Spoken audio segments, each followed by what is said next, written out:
Bueno, buenas tardes para todos. Nos vemos de nuevo hace poquito, estuvimos compartiendo otro espacio. En primer lugar, quiero agradecer a las autoridades de la Confederación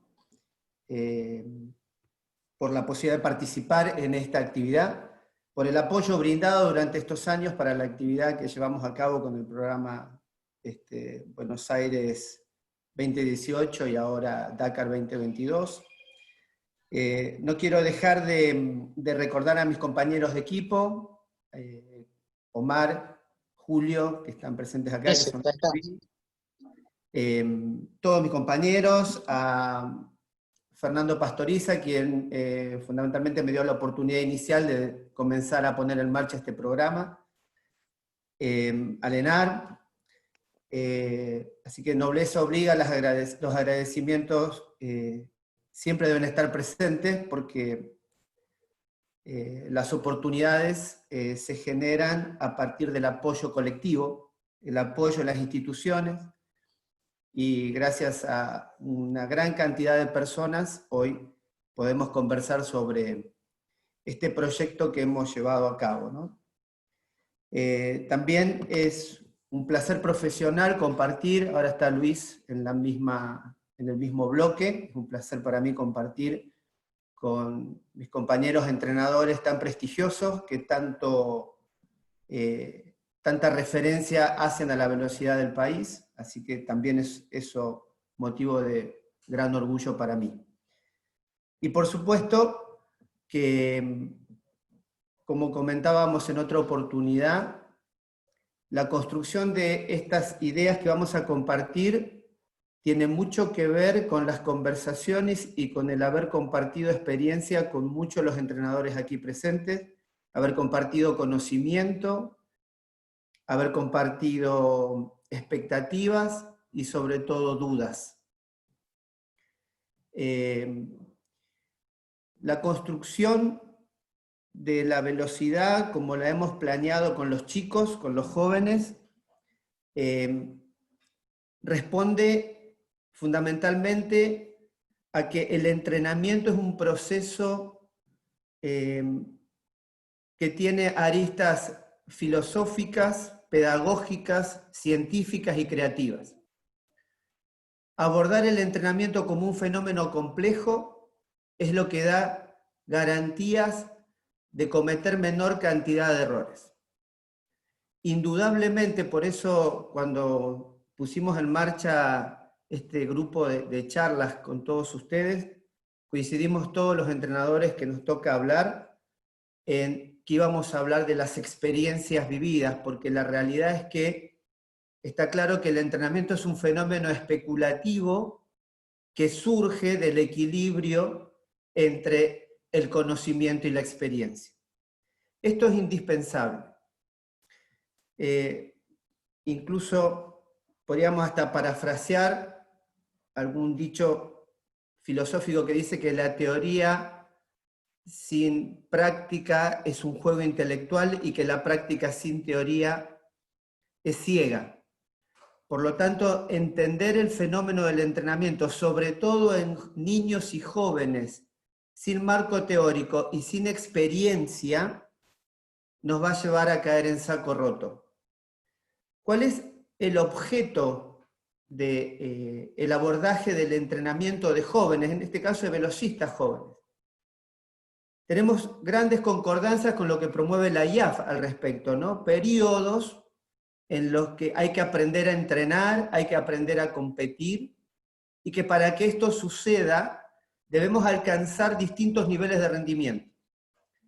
Esos distintos niveles de rendimiento son pedagógico, fisiológico, físico y mental, psicológico. Los niveles que más estamos acostumbrados a abordar son los físicos y los fisiológicos. En los últimos tiempos, si bien han nacido juntos las neurociencias y la psicología del deporte ya hace más de 30 o 40 años, se comenzó a hablar del entrenamiento desde el punto de vista psicológico y con mucho énfasis, por suerte, en los últimos años, el desarrollo de la neurociencia y el control del entrenamiento mental con medio y métodos, como lo tienen el entrenamiento físico y fisiológico, que favorezcan la detección y el control de las emociones previa a la competencia, durante la competencia y en todo el proceso de desarrollo de los deportistas.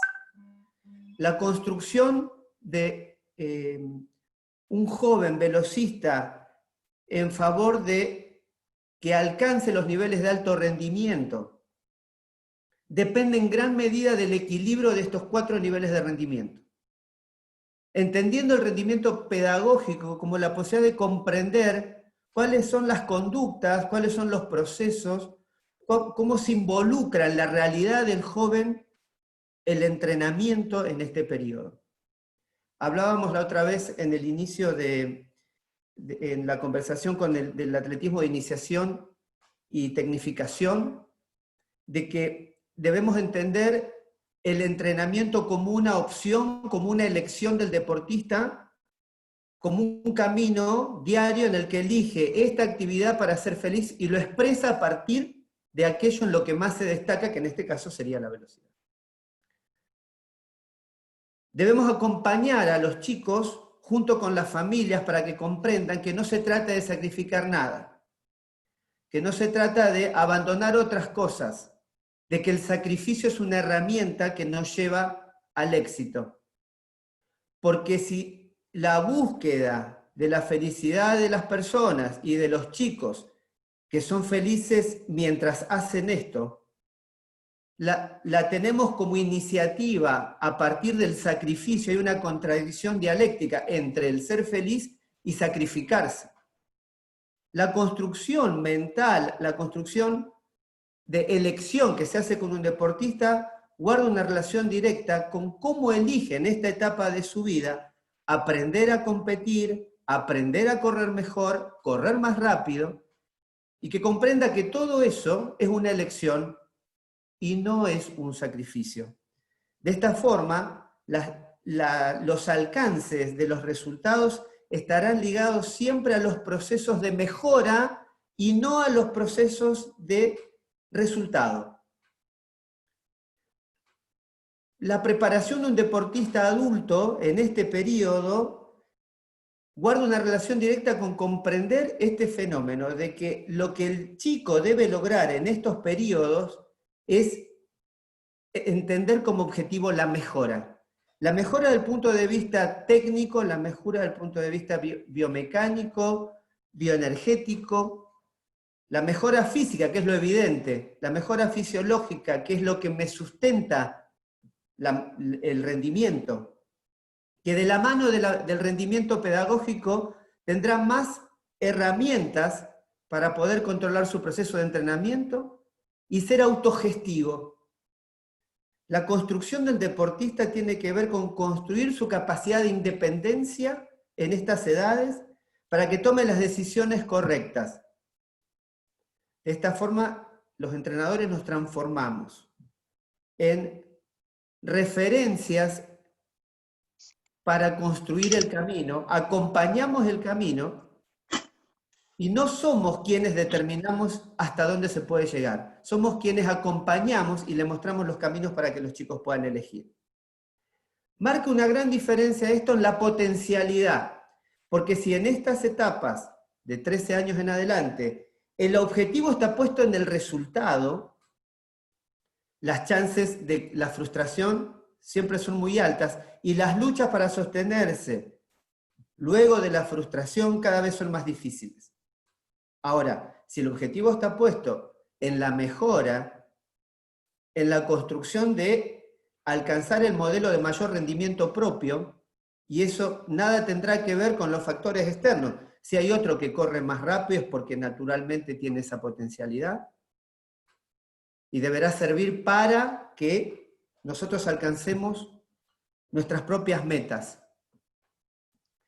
¿Por qué hacemos esta introducción? Lo conversamos el otro día con Luis a la tarde y justamente Luis me decía, coincidimos en esto, ¿verdad? Estamos abordando cuál es la necesidad que tiene un entrenador que va a entrenar jóvenes velocistas y cuya tarea es construir el pensamiento crítico, la toma de decisión, a partir de controlar, como explicábamos desde la niñez, desde el punto de vista mental y desde el punto de vista técnico, qué es lo que tiene que hacer para poder correr cada vez más rápido. La cantidad de variables que influyen para correr más rápido son innumerables. Podemos decir que se corre más rápido cuando menos errores se cometen. La velocidad es un fenómeno neurofisiológico complejo. No es una capacidad natural. Para correr dentro del estereotipo de las pruebas de velocidad con sus 4 fases, como vamos a ver rápidamente ahora, se requiere de un abordaje biomecánico y neurofisiológico bastante complejo, que debe construirse en conjunto con el chico desde edades tempranas, como explicábamos la otra vez, y a partir de esta, con una gran capacidad de control emocional, mental, biomecánico y técnico de lo que se hace. Que tenga la capacidad de comprender que para poder correr más rápido son muchas las cosas que debe tener en cuenta. Y esto es el foco que hay que tener en la construcción de los velocistas jóvenes, casi niños, que luego transitarán hacia el alto rendimiento, donde las problemáticas naturalmente son otras. Entonces, hecha esta presentación, trataremos de, en poco tiempo, hablar de cuáles son las herramientas que componen el análisis de los medios y los métodos, cuáles son los conceptos que hemos tenido en cuenta nosotros en este proyecto y que compartimos para saber dónde pararnos para construir. Decíamos que el patrón de velocidad de la carrera rápida de un velocista poco tiene que ver con la carrera natural. Por eso debe construirse mentalmente en los chicos el marco teórico y debemos nosotros sostenernos en los aspectos biomecánicos y neurofisiológicos propios de esta edad. Esto es un dato interesante. Lo vamos a ir viendo de a poco, pero analizaremos qué pasa con la prueba de velocidad. A ver.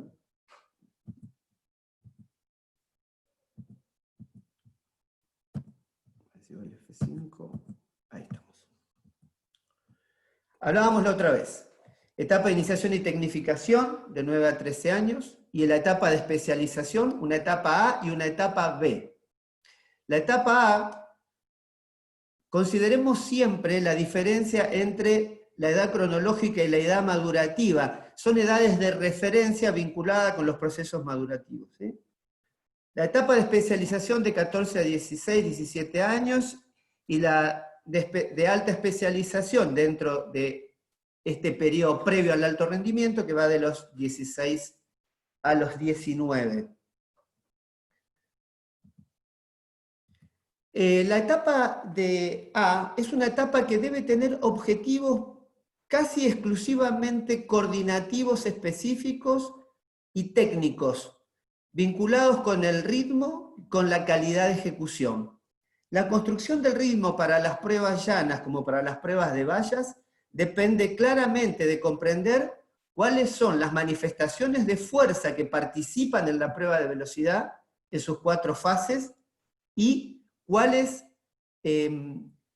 son los procesos de maduración que nos permiten poder controlar más o menos ese proceso metodológico de abordaje de lo técnico con la mayor eficacia y eficiencia, y de cómo lo fisiológico favorece que esas manifestaciones de fuerza puedan expresarse en cada una de las fases. No es lo mismo el abordaje de la manifestación de fuerza en esta edad que en las edades adultas. Fases conocidas por todos. Hay manifestaciones de fuerza que suceden en cada una de las fases. La manifestación de fuerza activa está en la partida, manifestación de máxima fuerza dinámica, podríamos decir, y luego manifestaciones reactivas a partir de la fase de aceleración, en la fase de velocidad máxima y en la fase de velocidad-resistencia o mantenimiento de la velocidad. Rápidamente, hemos de decir que comprender cómo funcionan las manifestaciones de fuerza nos permitirá después abordar la construcción técnica y los volúmenes relativos de cargas acorde a las posibilidades en relación al crecimiento. La fuerza activa, sin ciclo de estiramiento-acortamiento en la partida, y luego manifestación reactiva en todas las fases. Más reactiva, elástica en la fase de aceleración, y reactivo elástico refleja en las fases de velocidad máxima y velocidad resistencia. Quiere decir esto que debemos comprender que para poder entrenar las distintas fases, debemos entender qué tipo de fuerza se necesita en la partida y qué tipos de fuerza se necesitan una vez que el atleta comenzó la fase de aceleración. Se manifiesta de forma activa o reactiva, y según el tiempo de contacto, será una manifestación reactiva o una manifestación reactiva elástico refleja. No nos vamos a detener demasiado en esto porque no tenemos mucho tiempo. Conversábamos la otra vez con los compañeros preparando esto, que estamos trabajando con algunos entrenadores que tienen los chicos más destacados de la categoría U16 desde que comenzó la pandemia. Hicimos 16 encuentros hablando de todo esto. Nos llevó 16, porque cada tema tiene mucho para profundizar, pero vamos a tratar de ser sintéticos y conceptuales.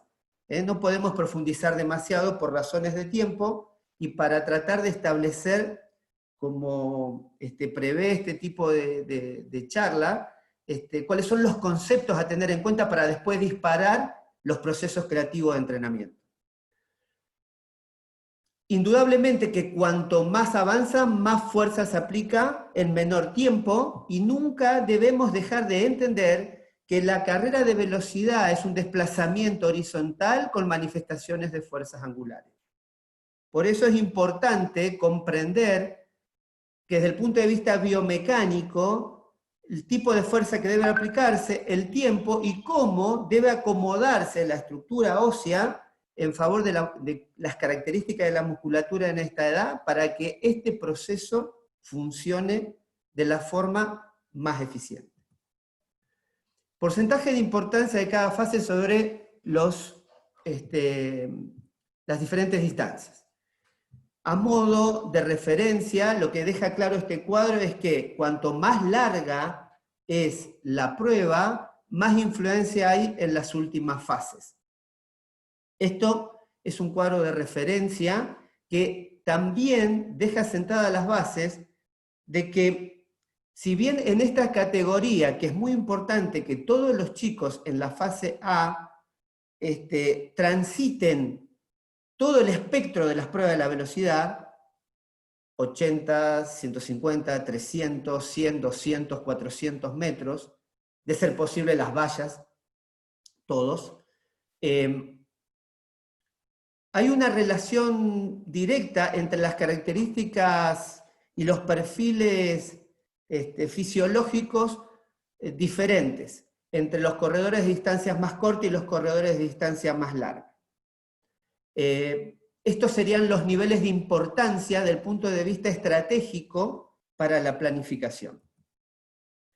Rápidamente, esto no es tema de la conversación, ya que hablamos de medios y métodos, pero explica en forma un poquito más clara, un poquito más desarrollada, las formas de desarrollo en estas categorías de las distintas fases de la carrera y de qué manifestaciones de fuerza depende. Lo más importante que vamos a destacar en esta fase es que la partida es poco perfectible desde el punto de vista bioeléctrico, eso ya lo sabemos.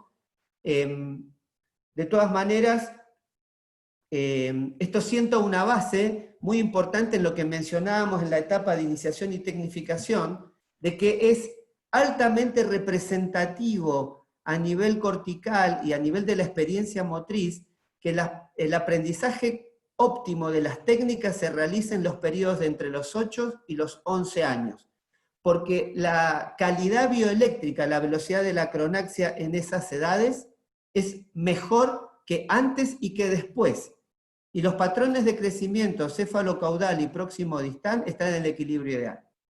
De manera tal que, desarrollado el sistema nervioso central allí con casi en un 95%, y con estas características que explicamos, es el momento óptimo, la ventana abierta, óptima para aprender, fijar y luego automatizar. Dado que a partir de estas edades en las que nosotros estamos, ahora, de 14 en adelante, los periodos de crecimiento veloz atentan seriamente sobre la construcción de los modelos técnicos. Debido al crecimiento veloz en este primer ciclo, entre los 13 y los 15, el crecimiento es demasiado rápido, se crece más rápido y en forma despareja de lo que se adapta a las propuestas. Hemos asumido que son más o menos 4 semanas para producir una adaptación de un hábito. El crecimiento desparejo, óseo y muscular, el nivel en el que se logra el tono muscular en estas categorías, es tan desparejo que el crecimiento se produce antes de que se produzca la adaptación. Por lo tanto, intentar aquí aprender se hace mucho más difícil que haber aprendido en el periodo anterior. Pero si tenemos toda esa experiencia motriz y los niveles de atención de los atletas en estas son mayores, el desarrollo técnico de todas las fases de la carrera será mucho más sencillo. Máxima fuerza dinámica en la fase de aceleración, la fuerza explosiva que está presente en todas las fases, y la reactiva. La fuerza activa, por supuesto, está presente cada vez menos, pero la reactiva va tomando lugar hacia el final de esta fase. En la fase de velocidad máxima, esta manifestación de fuerza es predominante, y en la fase de resistencia o de velocidad-resistencia, la manifestación reactivo-elástico refleja, es decir, la capacidad de deformación plástica que tiene en los tejidos, son muy importantes para sostener la velocidad el mayor tiempo posible, guardando los componentes biomecánicos establecidos a partir de las aplicaciones de fuerzas angulares. Hay algunas definiciones a nivel internacional sobre las fases de la carrera de velocidad y sus transiciones. Son correctas, pero algunas deberíamos estudiarlas con mayor profundidad, dado que se sugiere en ciertas fases de transición, sobre todo en la transición final hacia la llegada de la prueba de 100 metros o de 200, de la flexión de la cadera, produciendo esto una modificación de los apoyos y afectando esto la aplicación de fuerza angular y el desplazamiento con un sentido más horizontal, yendo más hacia aplicación vertical. Por lo tanto, para no entrar en ese tipo de detalles, lo que diremos es que las manifestaciones de fuerza son aquí muy dependientes de, mejor dicho, el mantenimiento de la velocidad es muy dependiente de la manifestación reactivo-elástico-refleja y de la capacidad de relajación y, por supuesto, de las posibilidades anaeróbicas lácticas. Fíjense ustedes acá, hemos utilizado un ejemplo de las fases sobre un modelo de Carlo Vittori. Quiero hacer una pequeña aclaración.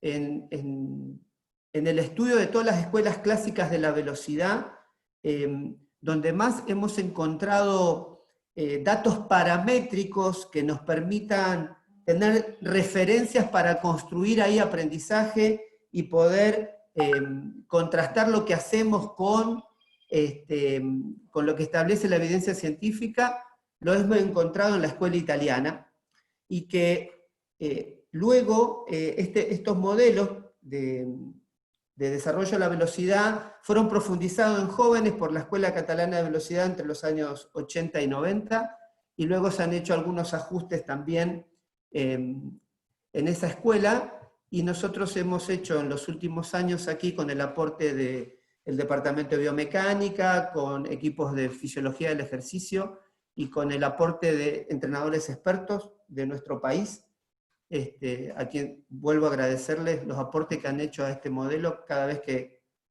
les he preguntado y me han permitido aprender de ellos. Fíjense ustedes lo que hablaba de manifestaciones de la fuerza, ¿verdad? Fíjense que este es un modelo muy interesante para ver qué es lo que pasa durante la carrera y que nos va a permitir después analizar qué es lo que hay que hacer con el entrenamiento de la fuerza, que guarda ciertos misterios, que tiene claros niveles de aplicación y de resultados evidentes en el mundo y en nuestro país.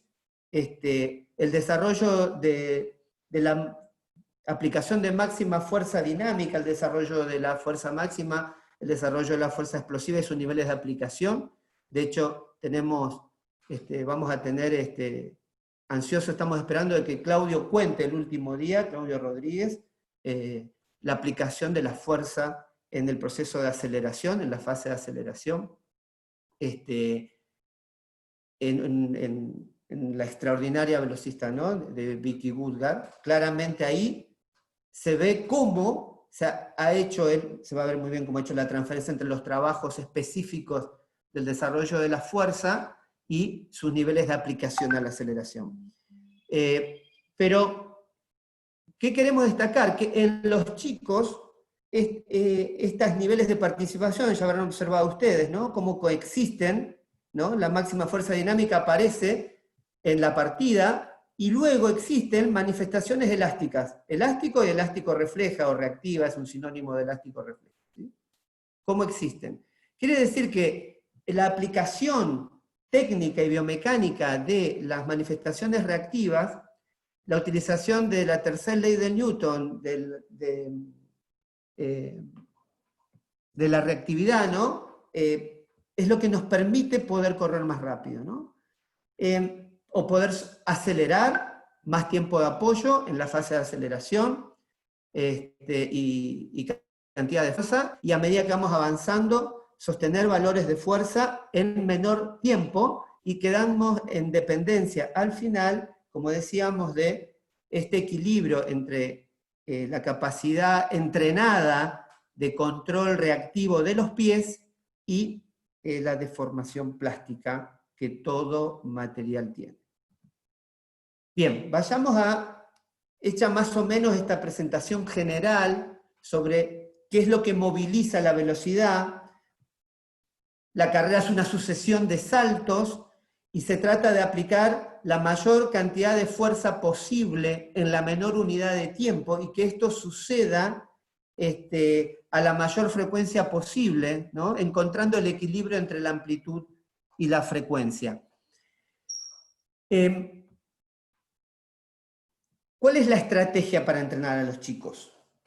La preparación de un atleta de estas edades debe adaptarse a sus características, como decíamos, morfológicas, evolutivas y fisiológicas, ¿no? No se debe copiar modelos de los adultos. Como ya sabemos, analicemos un poco por qué. Miren, antes de leer esto, vamos a sacar un documento pronto que habla del desarrollo de las capacidades neuromusculares en velocistas jóvenes. Básicamente el documento describe que debemos ser muy cuidadosos con el entrenamiento de la fuerza en estas categorías por una razón básica y elemental. Estamos en construcción biomecánica y óptima del punto de vista de la eficacia y la eficiencia. Es como que los chicos deben lograr, con el óptimo del modelo biomecánico de la carrera, aprendiéndolo ya desde el inicio, lograr ejecutar a la mayor velocidad posible, con el patrón de movimiento biomecánico que le garantice desplazarse horizontalmente lo más rápido posible. Para que ello suceda, en este periodo de crecimiento, debemos optimizar todo el tiempo la utilización de recursos técnicos.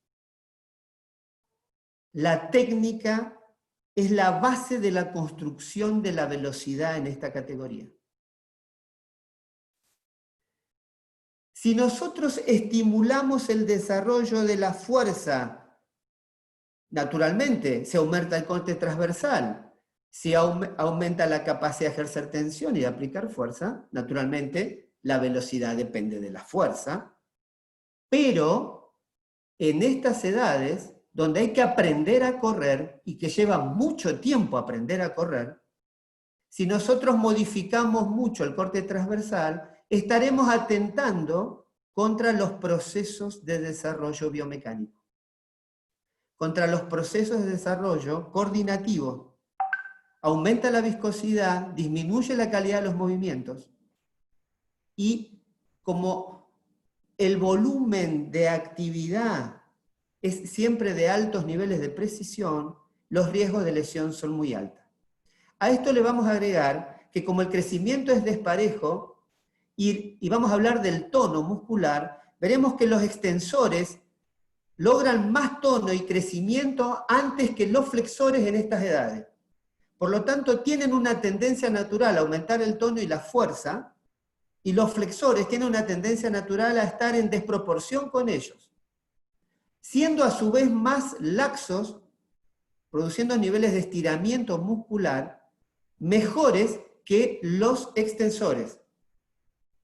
Por lo tanto, simular entrenamientos de adultos para mejorar la fuerza sin tener en cuenta esto, puede que nos lleve a la práctica de ejercicios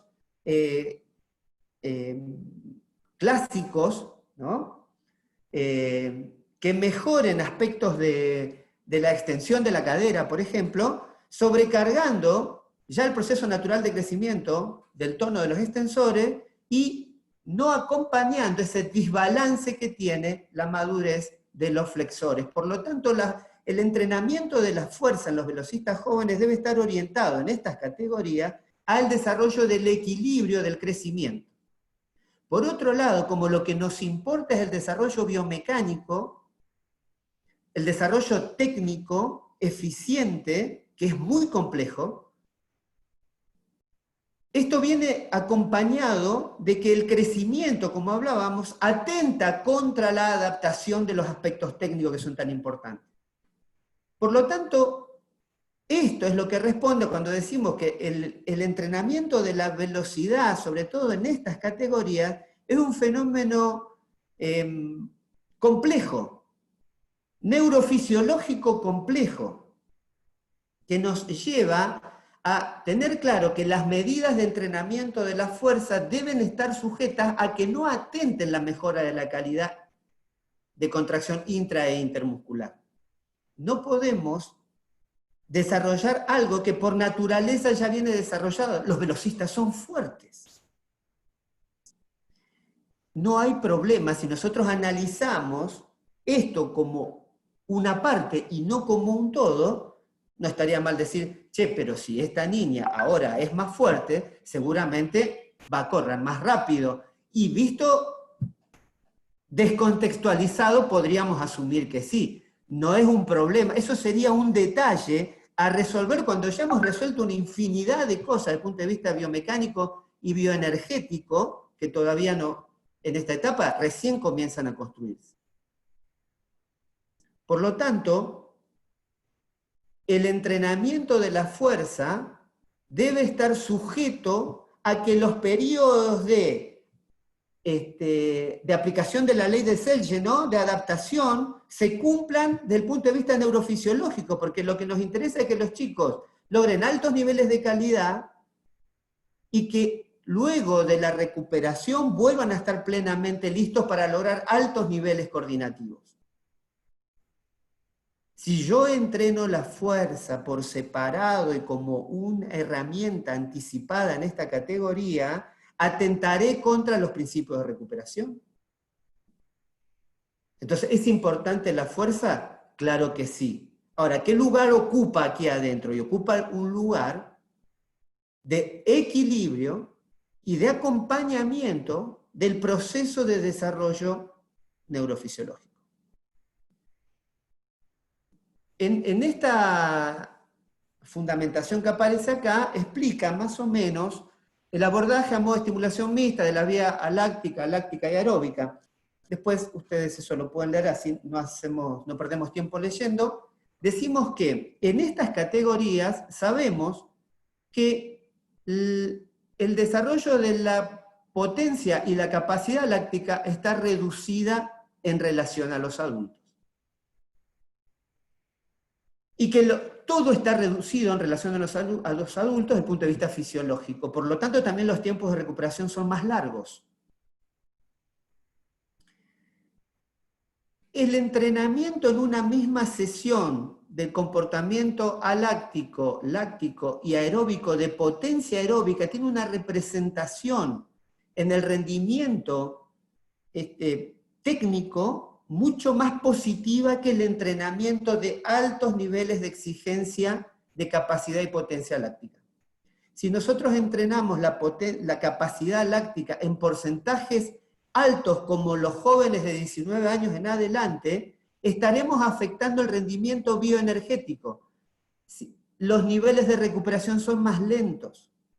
El chico, por más que intente correr a intensidades cercanas al 90-95% de la capacidad láctica, no podrá moverse con la misma eficacia que un adulto.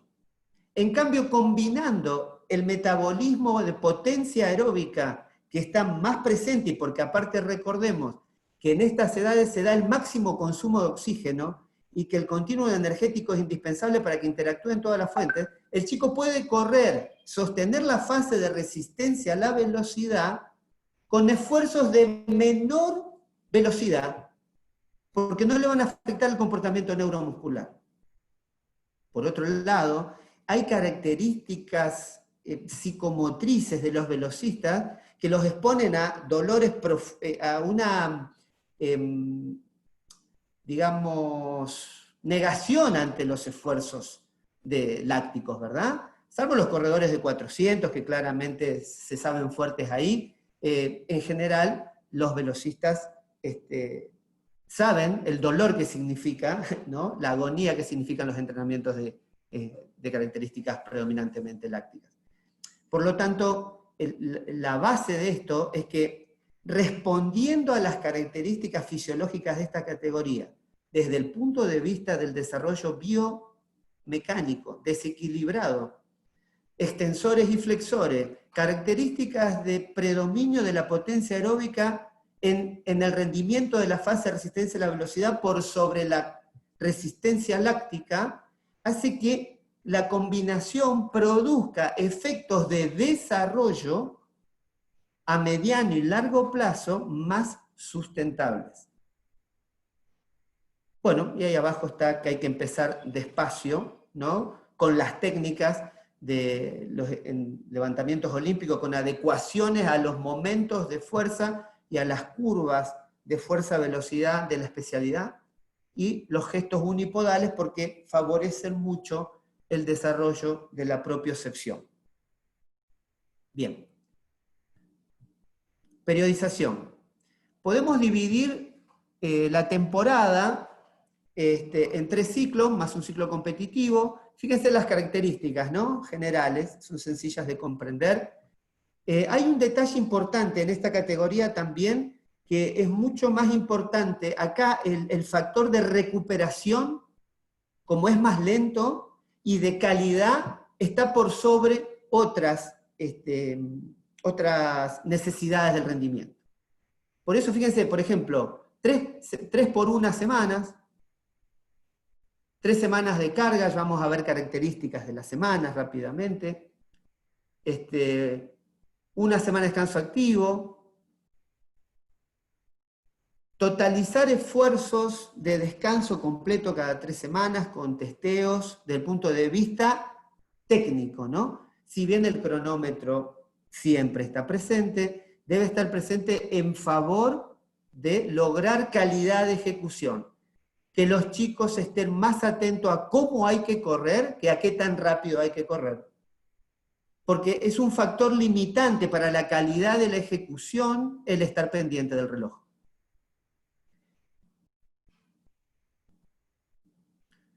Fíjense qué características tiene cada uno de los ciclos. Hay una propuesta, dice, que habla de trabajar en 2 días seguidos por un día de descanso. La realidad es que cualquier chico que está ya orientado a las pruebas de velocidad en esta categoría, que comienza a orientarse hacia la de velocidad, todavía claramente a los 14, indudablemente chicos que están en proceso exploratorio,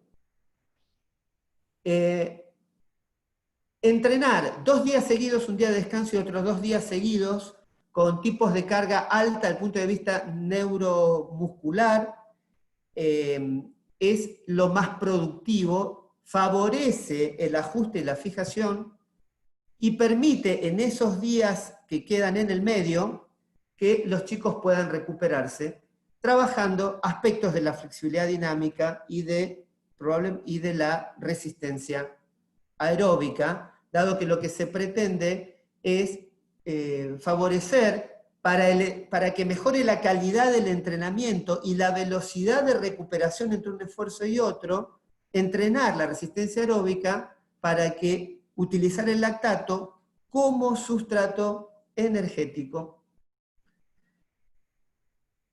Por supuesto que no vamos a entrenar aeróbicamente un velocista, eso está más que claro. De hecho, la participación del metabolismo aeróbico en forma más predominante sucede en los varones a partir de los 20 segundos y en las mujeres a partir de los 23-24 segundos. Con lo cual, ya tenemos ahí diferenciado, cuando veamos objetivos de cada uno de estos ciclos, a dónde hay que hacer hincapié con los chicos que van más orientados hacia las pruebas de larga duración o hacia las pruebas de corta duración dentro de la especialidad. Fíjense, los días miércoles y sábado desarrollo de posibilidades aeróbicas. Los ciclos 1 y 3 se asemejan, podemos concluir que durante el 3 las intensidades relativas, ya que los trabajos son similares en intensidad, pero las marcas referenciales han mejorado. Bueno, esto es claro, es importante mantener el entrenamiento de la partida, todos los ciclos, 1 vez por semana y 2 en el ciclo competitivo. Ciclo 1, característica, observar puntos débiles, desde el punto de vista general, aprender y perfeccionar técnica de carrera y partida, transferencia y ajuste de aprendizajes de la temporada anterior, preparación mental y emocional para entrenamientos más específicos. Vamos a ver hacia el final un pequeño apartado sobre medios y métodos de entrenamiento mental, y ya en el ciclo 1, donde el estrés competitivo está muy alejado, ahí es muy útil comenzar con esto, ¿no? Dado que cuanto más nos acercamos a los procesos de competición, los niveles de predisposición para poder aprender, tomar los chicos todo conceptos son menores, porque el estrés competitivo los pone más en situación de tensión natural para estas edades, ¿no? Precisamente estamos construyendo modelos, estamos enseñándole a los chicos a entrenar, enseñándoles a competir, y eso es indispensable no olvidarnos. Vamos a ver que al final de cada ciclo puede haber una competencia, pero son pruebas de síntesis en la que se evalúa algo. ¿Qué técnicamente se está haciendo? Y ahí ya hay que hablar claramente con los chicos y decirles, mirá que por ahí vas a correr 50 centésimos más lento que tu marca, ponele. Pero lo tenés que saber y no te tiene que preocupar. ¿Por qué? Porque tiene que aprender que, como aprende técnica, también el proceso pedagógico tiene que comprender qué debe esperar de él en cada una de las fases. Este ciclo no contiene características de preparatorio, por el contrario, guarda una analogía con el específico o precompetitivo en cuanto a medios de entrenamiento y fuerza, pues aquí se pretende conocer las cualidades especiales de fuerza y resistencia y potenciarlas para el tercer ciclo. Se deben alcanzar los objetivos analíticos técnicos de carrera y salida. Y acá tenemos ejemplo de la dinámica semanal para este ciclo.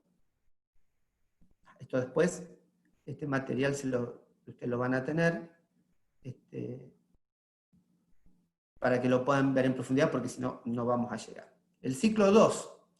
El ciclo 2, vamos a decir esto, el 1 tiene características precompetitivas. El 3 también sobre la base de estar en mejor condición específica en términos biomecánicos y de rendimiento, por lo tanto se trabaja con porcentajes de velocidad un poco más altos. El ciclo 2 es un ciclo que apunta al desarrollo de la potencia aeróbica y es más largo que los otros, porque claro, naturalmente es una cualidad que está bastante inhibida en los velocistas, por singularidad de la especialidad. Por lo tanto es un periodo más largo. Incluso este ciclo, los trabajos de potencia aeróbica se van a extender a la primera parte del ciclo 3.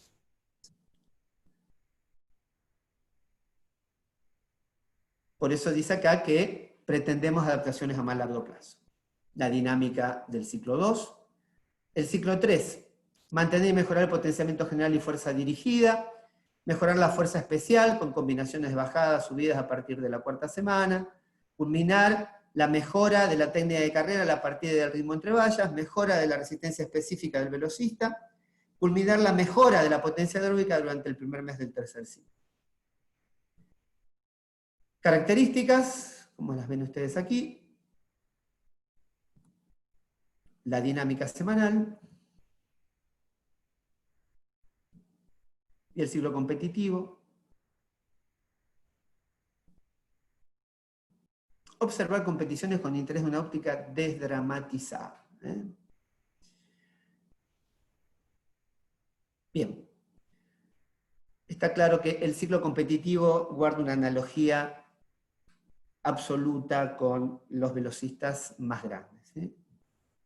Bueno, ¿qué hicimos acá? Como hablábamos de medios y métodos, lo que queremos establecer son bases biomecánicas, madurativas, del punto de vista de manifestaciones de fuerza, tipo de aplicación de fuerza, características de crecimiento y desarrollo neuromuscular en esta categoría, características fisiológicas para sostener las cargas de entrenamiento. ¿Cómo organizar un modelo tipo para cualquier chico con potencialidad de velocidad? ¿Cómo periodizar para obtener resultados esperados en base a estos objetivos generales? Y ahora, acá, en estas planillas, tenemos ciclo por ciclo la orientación en términos de trabajos de saltabilidad, trabajos de fuerza general, de fuerza especial, de técnica, que estén relacionados con las características de cada ciclo. Hay un factor determinante en términos de desarrollo de la fuerza y de los saltos. Decíamos en alguna oportunidad que la saltabilidad me permite mejorar las fases de aceleración en adelante, el entrenamiento de los saltos. Y el entrenamiento de la fuerza en el gimnasio me permite mejorar la partida, y la transferencia de la fuerza máxima dinámica a fundamentalmente los primeros pasos de carrera. Pero todas las fases dependen del tipo de manifestación de fuerza. Hay un detalle importante aquí, los volúmenes de salto son muy bajos, no son volúmenes altos de saltabilidad. ¿Por qué? Porque hay evidencia científica de las lesiones a nivel del metatarso por sumatoria de saltos. Por lo tanto, volúmenes bajos de salto de alta precisión y alta velocidad en duraciones menores a 7 segundos para optimizar el recurso de energía disponible y el producido por el sistema del fosfágeno nos va a dar altos niveles de precisión de aplicación de fuerza.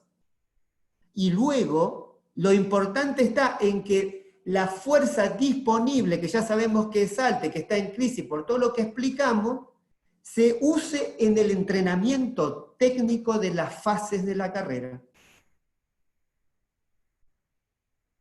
Todos los datos, bueno, siempre está la pregunta, ¿no? Bueno, ¿y cuántos saltos? ¿Y cuántas pesas? ¿Y cuánto? Acá está. Acá está el marco de referencia, que de aquí para abajo, lo que quieran. optimizando siempre el enfoque en el desarrollo técnico.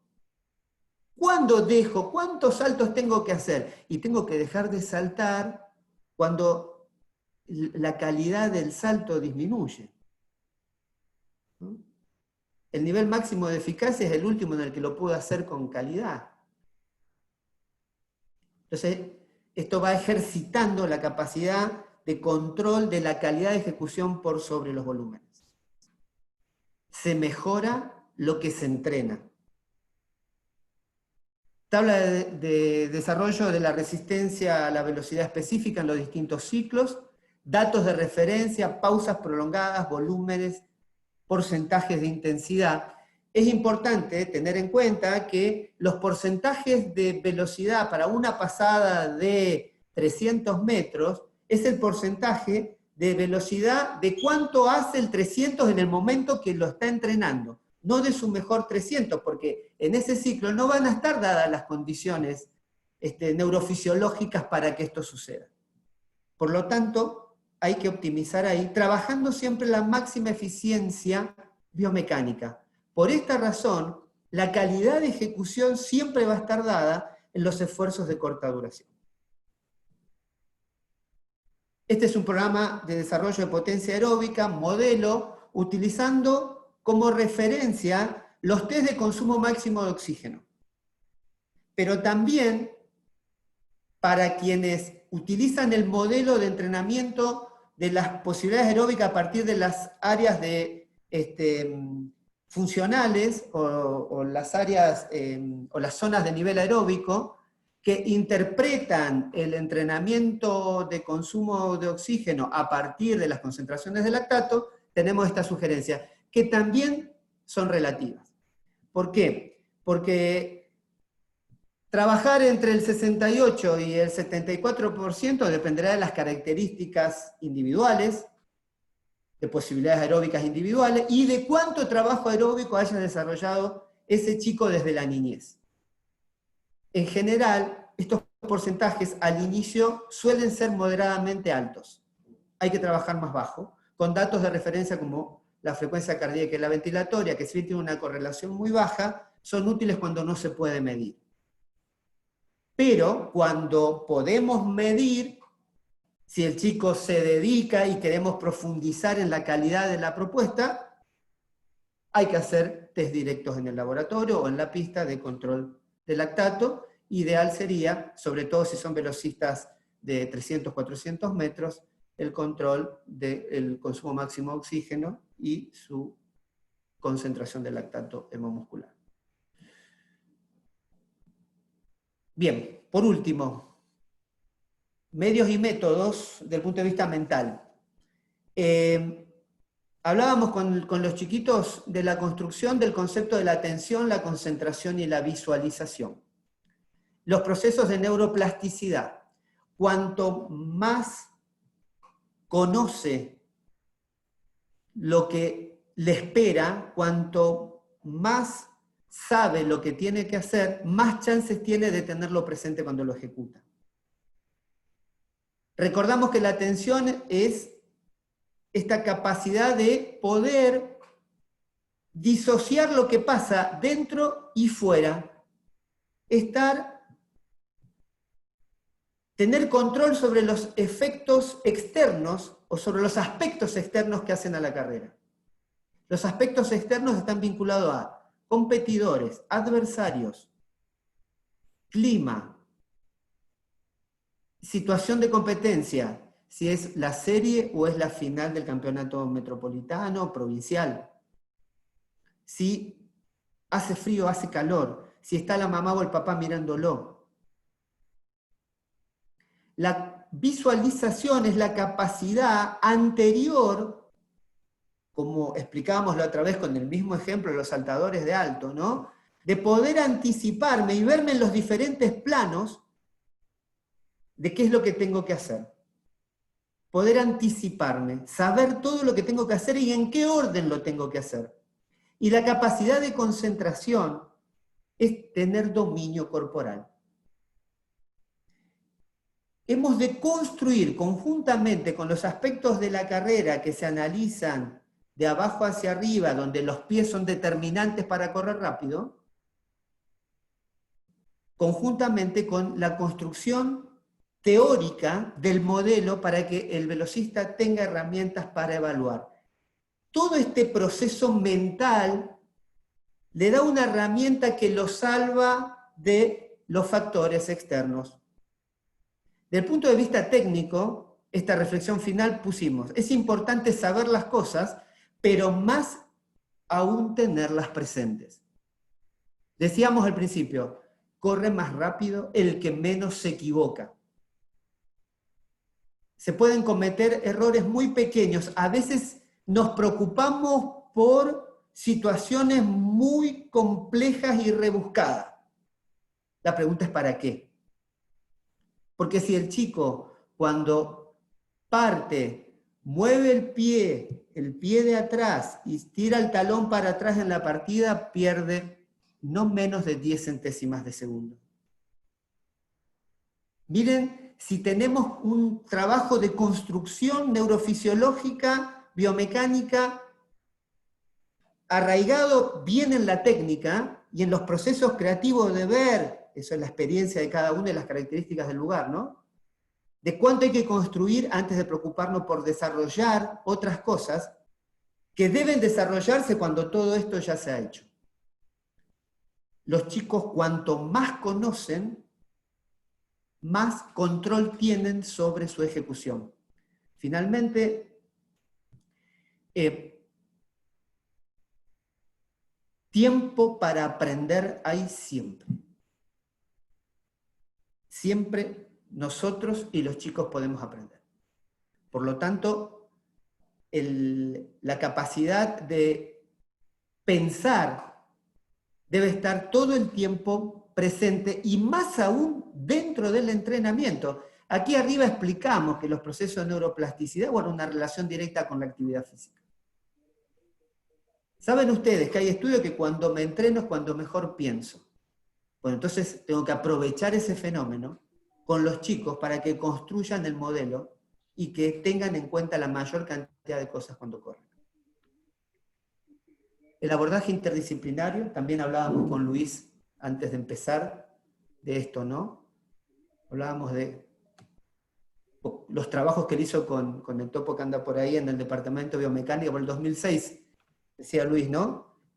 Bueno, el equipo interdisciplinario es indispensable, pero este es un ejemplo que nosotros tenemos en nuestro trabajo, en las categorías más chicas. El trabajo interdisciplinario es indispensable. El trabajo en equipo con autoridades del club, la familia, el apoyo técnico, el conocimiento, y a medida que avanzamos, que es lo que hacemos con los equipos de la Confederación, el trabajo interdisciplinario, el aporte de todas las ciencias del ejercicio, hacen a que la multiplicidad de miradas favorezca el desarrollo integral. Pero debe quedar claro que el ejecutor es el entrenador. El entrenador es quien toma las decisiones junto con el atleta.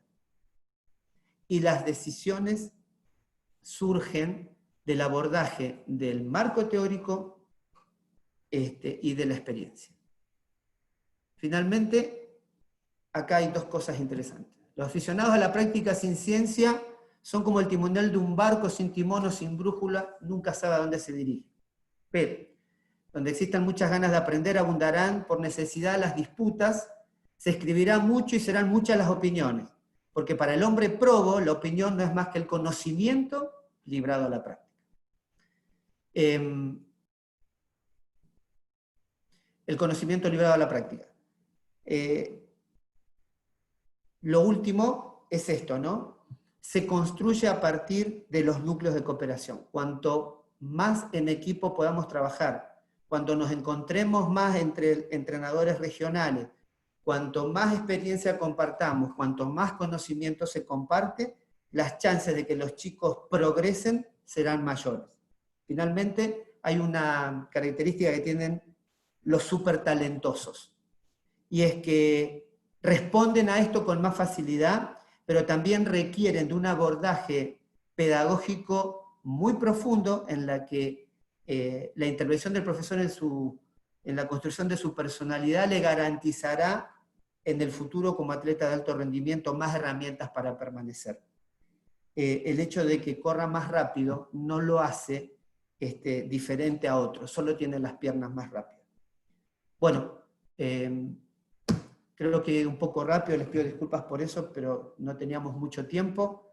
Les agradezco mucho la atención y una vez más, un placer compartir el espacio con todos, sobre todo con los compañeros entrenadores. Gracias. Hugo, ahí hay unas preguntas, ahora Walter te las va a formular. Para cerrar, unas 10 minutos de preguntas.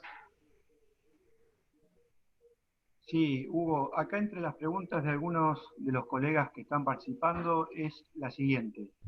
¿Qué importancia le otorgás a la enseñanza multilateral? Entre paréntesis, otras pruebas en general en estas edades de formación. No, es indispensable.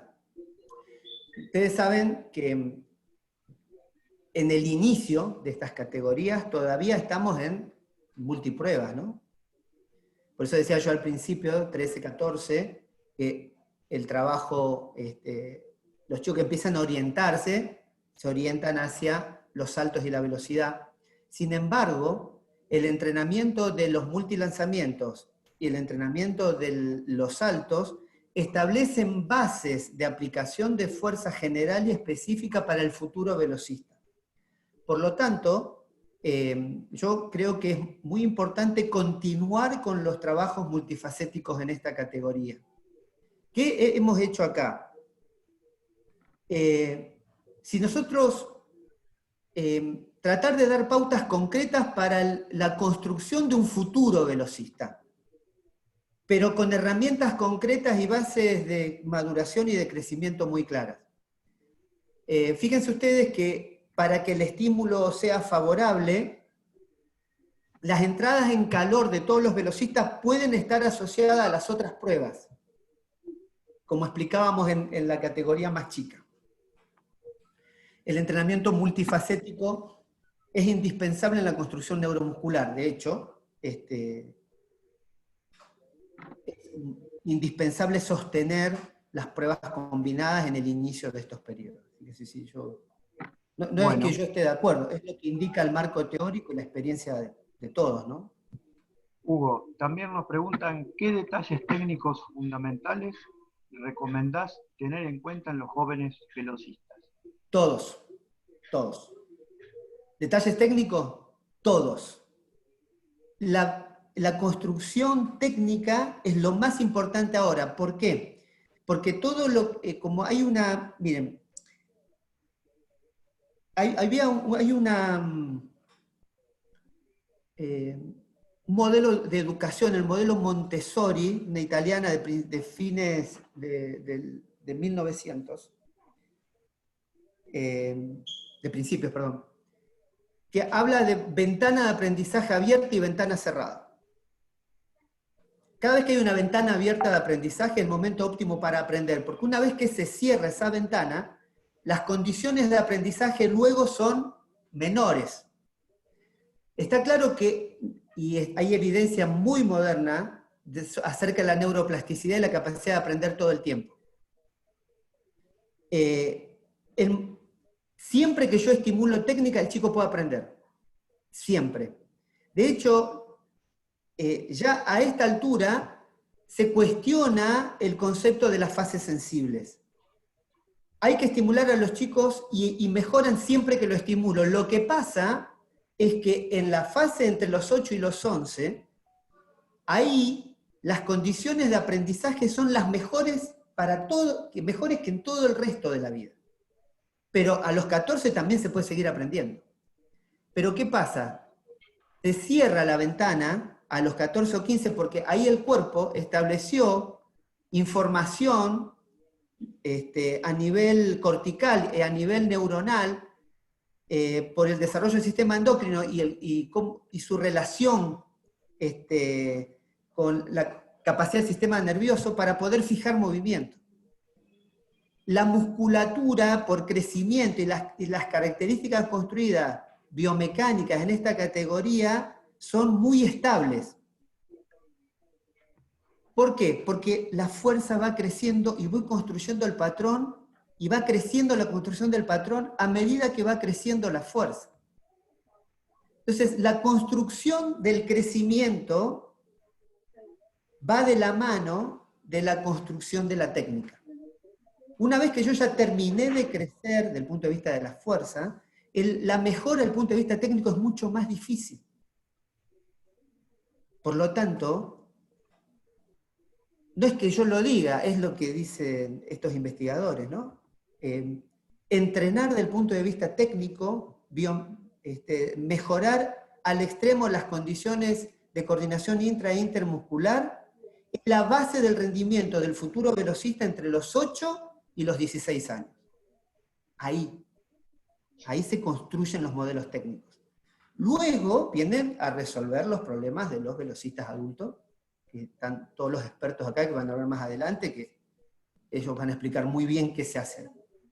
Pero el trabajo técnico no tiene mejor momento para lograr, porque después se hace más difícil, porque se establecen patrones en conjunto de crecimiento del sistema endocrino en correlación con la maduración del sistema nervioso central, y en esos procesos de círculo virtuoso entre más información, más mielina, ¿sí? La calidad de ejecución queda fijada, porque el crecimiento se terminó ahí a los 16, el crecimiento rápido, ¿no? Luego sabemos que hay moderados niveles de crecimiento, pero intentar ahí la técnica sí va a producir efecto, pero no tan bueno como en el proceso de ventana cerrada, que es cuando empiezo a crecer en algo y eso se termina. Tengo varias preguntas, pero trato de comprimirlas, las de varios en una sola. El horario de Luis. Exacto. La última. Preguntar por qué en los multisaltos con vector vertical, si el vector en la velocidad es horizontal. No, hay que hacer saltos. Hay que hacer saltos. Ahí está el topo ahí, que puede explicar esto naturalmente con mucha más precisión que yo. No, hay que hacer saltos horizontales y verticales porque lo que hay que mejorar es la cantidad de fuerza aplicada en la menor unidad de tiempo. Se entrenan los verticales y se entrenan los horizontales, por supuesto que sí. Lo que tratábamos de decir es que lo que se aplica en la carrera son fuerzas angulares. Eso era lo que yo decía antes. Bueno, Hugo, muchas gracias. Está manifestando el profesor que hace esa pregunta, tiene razón lo que dice, es correcto. No es que hemos desacreditado los saltos verticales, son indispensables. Bueno, muchas gracias, Hugo. Ahora vamos a pasar con Luis, que creo que estás por ahí.